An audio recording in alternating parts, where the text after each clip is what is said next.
Hot box ஃபுல்லாக ஆசாரி வறுவல்.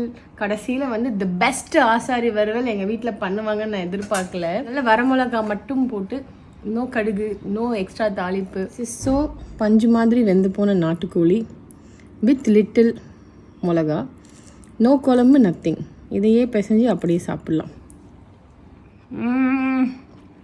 What wow, worth.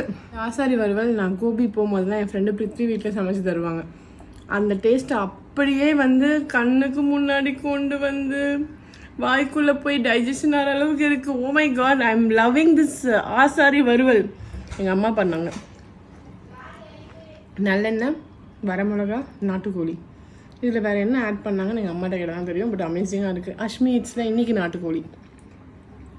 So basically நல்ல வெந்து போன நாட்டுக்கோழி.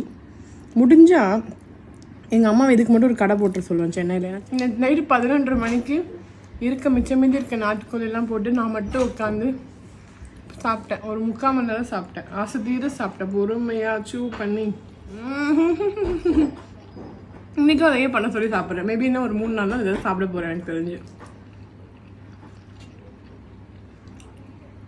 சொல்ல வார்த்தை இல்லை. என் தாயை நான் வணங்குகிறேன் இதுக்காகவே.